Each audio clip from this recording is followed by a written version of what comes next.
A powerful March storm has been lashing the west coast and shifting southward, posing a particular threat to communities scorched by the deadly Los Angeles wildfires from the start of the year.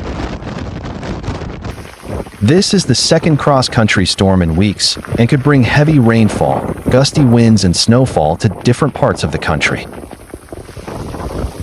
Evacuation warnings were issued for parts of Los Angeles County Wednesday, with Los Angeles Mayor Karen Bass warning that burn areas from the January fires at greater risk of debris flows and stormwater runoff from the rainfall and may contain hazardous substances. While we prepare for another storm headed towards LA, I want to urge Angelenos to stay vigilant, especially in burn-scar areas, Bass said in a statement.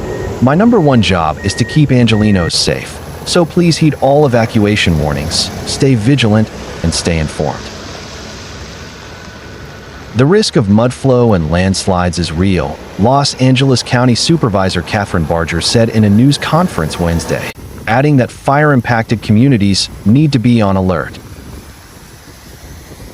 The Los Angeles Police Department on Wednesday visited and issued evacuation orders to 133 houses, according to the mayor. More than 20 million people across Southern California are under flood watches until Thursday afternoon, with the Weather Prediction Center issuing a Level 2 or 4 warning for excessive rainfall in parts of the region. The California Governor's Office of Emergency Services said Wednesday it has positioned rescue personnel and equipment in 11 counties where heavy impact from the storm is expected, including Los Angeles County. 24-hour, 360-degree live-stream cameras have also been placed in burn-scar areas for the public to monitor potential threats of debris flow.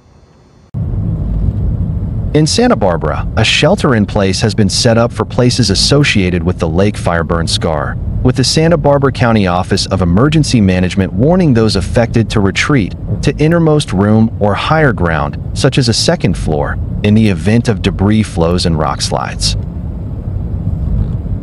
In Sierra Madre, just east of Pasadena, residents packed up cars, preparing to leave their homes Wednesday after authorities issued mandatory evacuation orders. Holy smokes, Batman. The city of 11,000, which was hit last month by an intense thunderstorm causing mud to cascade down its surrounding hills and roads, was again under a warning of possible mudslides from the incoming storm. Residents of Sierra Madre, which was heavily affected by the Eaton fire in January, told local media the February mudslides led to heavy damage to homes. This time, though, they are not taking chances. Derek Sample, a Sierra Madre resident, made temporary walls out of wood sheets outside his home. We're covering it up so we don't get any more mud in the garage, Sample said. This is the second major storm to sweep through the country in recent weeks, with last week's storm creating a blizzard that shut down highways, stranded vehicles, and caused crashes across multiple states. The current storm will similarly expand through most of the country, sweeping through the eastern part of the U.S. and bringing severe thunderstorm and blizzard conditions. This storm's impacts will continue across California Thursday, but also will spread to the Rockies.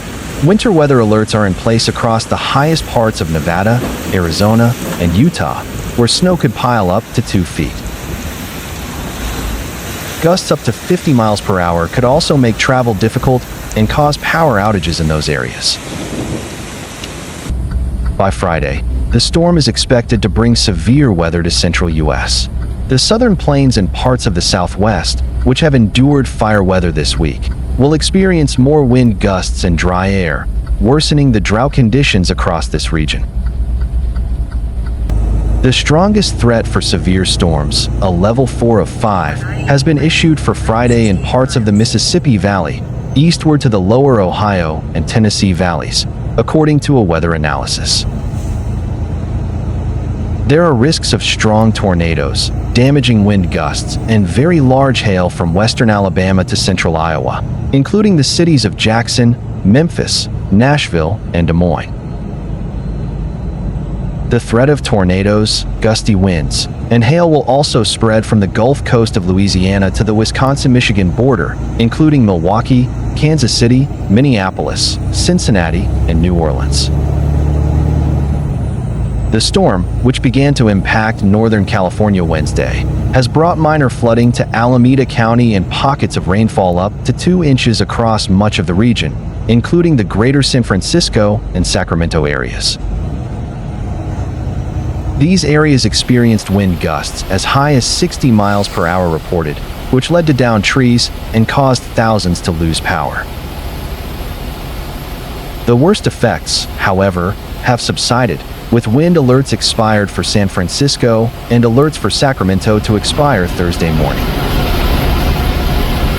Meanwhile, a man trapped in the rushing waters of a storm wash in San Bernardino County had to be rescued, authorities announced. In a news release posted to social media Wednesday, officials with the San Bernardino Police Department said officers, along with San Bernardino firefighters, received an urgent report of a man trapped in the fast-moving and rapidly rising water of the wash, brought on by heavy rain over the last day and a half. In footage of the rescue released by the department, crews could be seen using industrial wire cutters and a saw to cut the barbed wire topping the chain-link fence around the wash. The unidentified man was successfully pulled from the dangerous waters and was treated at the scene. It is unclear if he was taken to the hospital. This is your warning to practice caution and find high ground during inclement weather, officials said in the release. The wash is especially prone to rapidly rising flood levels, making it crucial to stay safe and alert. 2 lanes of westbound Interstate 80 were blocked after a tree fell onto the highway as strong winds and heavy rain moved into the area on Wednesday. The California Highway Patrol said shortly before 4 p.m. that a tree fell in the 3rd and 4th lanes of westbound I-80 near Interstate 505. No injuries have been reported. 1 lane reopened nearly an hour later, but crews were still working to remove the tree from the highway. This came around the time heavy rain started to make its way through the area, which could produce torrential downpours, strong wind gusts of more than 60 miles per hour, and isolated severe thunderstorms. Over in the Olivehurst area, the CHP said multiple trees fell near southbound Highway 70. 1 tree was blocking the southbound lanes. Drivers were urged to slow down. The CHP also cleared an overturned box truck on westbound I-80 near northbound Interstate 680.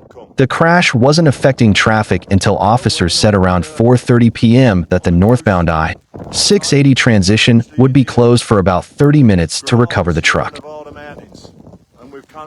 Up in the Sierra, a Tesla was involved in a crash on eastbound I-80 at Soda Springs just after 3:45 p.m. The driver suffered minor injuries, but CHP officers were warning that the roads are slick due to the storm. Chain controls are up on I-80 in the Sierra. The latest road conditions can be found on Caltrans website.